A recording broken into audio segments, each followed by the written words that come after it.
Daily struggles and battles that we face within ourselves and within our surroundings.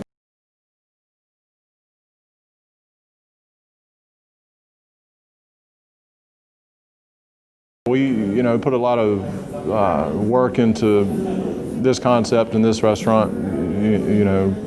Before we actually got open, we had targets, and we tried to hit those targets because every day was expensive. When you're building out a place and you have rent and property taxes and all those things. So our target date was March 2nd, and we hired a team of about 55 employees and went through training weeks.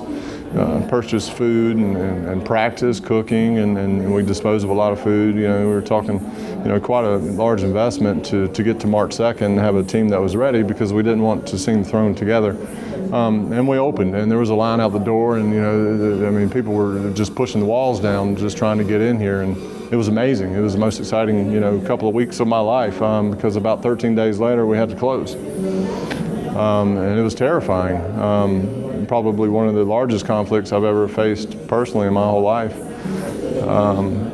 But I handle conflict differently now than I once did. When I was younger, I just mentioned the word emotion. When I was younger, I would get angry, frustrated, and kind of react in a negative way, I guess. But as I've gotten older, I've learned to try to seek to understand what's going on.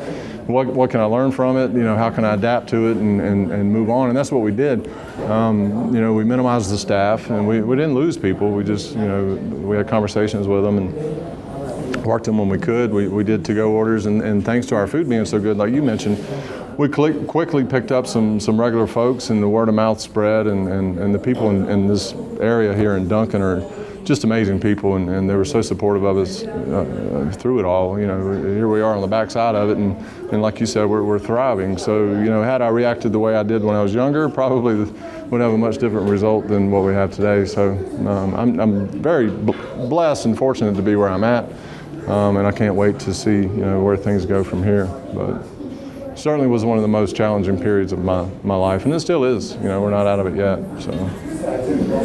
But yeah, I couldn't have picked a worse time to open a restaurant had I tried. It's impossible.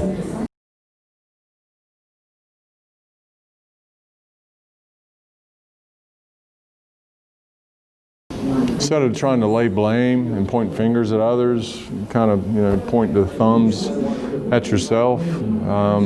Everything is a conflict. Whether or not you get out of bed in the morning is a conflict, right? Because you don't know what the day's got in store for you. There's so many things going on in the world that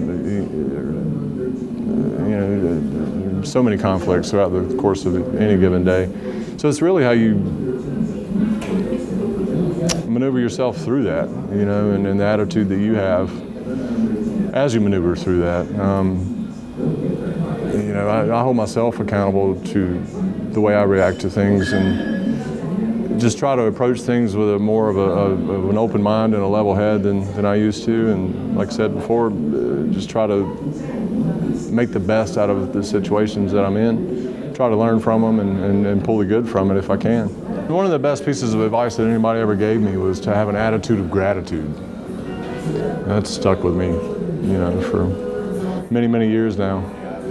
So that's what I try to do, just be grateful for what I have and just keep pushing to get what I don't have, what I would like to have. So, yeah, attitude of gratitude.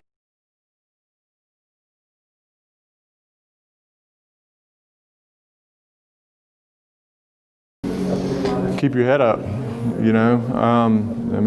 can't describe to you how tough it's been through Corona and opening a new business during that time, so my heart would go out to anybody else that would try to do that, in this unfortunate position to be in, because, you're working at a partial capacity, and your income stream, your revenue is not very strong, and you don't have a lot of money for marketing and advertising or anything else for that matter. You're just trying to survive. So you literally, keep your head above water because you're close to drowning.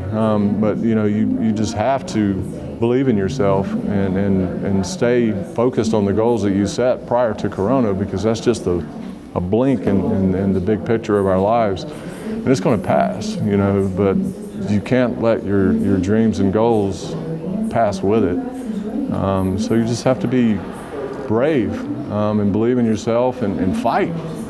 And you know, I think if you do that, the people around you will recognize that and gravitate towards you, and through that, help you succeed. That's really the best advice I have for you in that scenario. It's a hard boat to be in, for sure. You know, it's like with the Flavor Shack. Going into this, we didn't plan on opening one restaurant. Planned on opening multiple restaurants. COVID hit. We'd already had our second location picked out. It was our goal, right? So we didn't give up that target, that goal. We stayed on it, and it was a leap of faith, and it still is a leap of faith that it's going to work, and I believe that it will.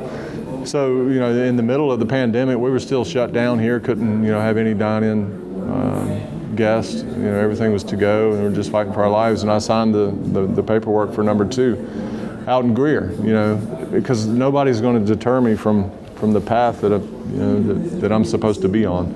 Certainly not a virus. So, yeah.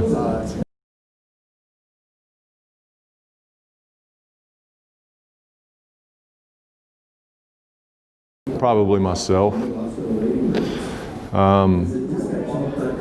Overthink things a little, overanalyze things a little. Sometimes I try to take on too much personally, where I could give some of it away.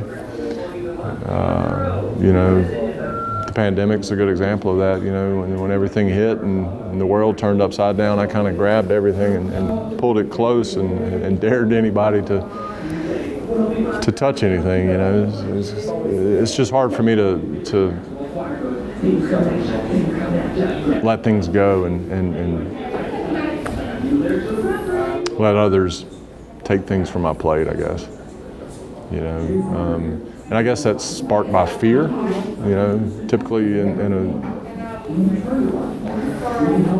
a situation of conflict, there's fear involved, uncertainty. So I kind of pull things close to me when I'm afraid.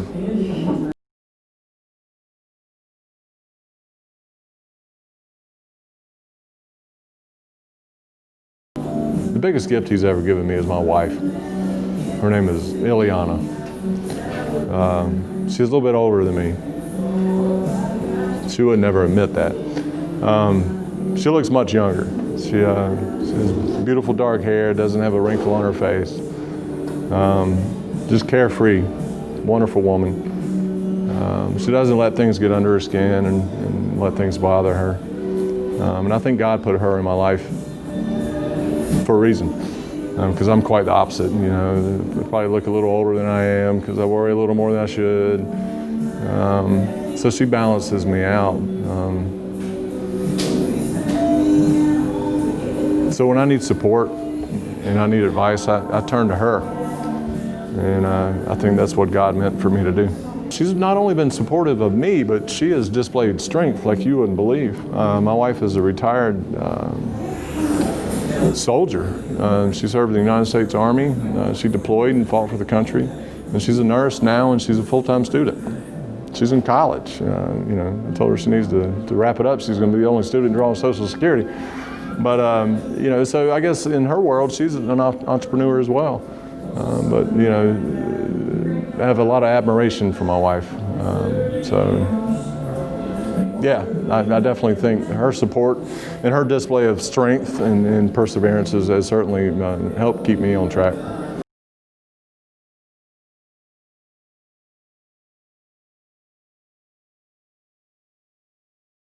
You're here for a reason, and just don't give up. Just keep fighting, keep pushing, keep caring for others.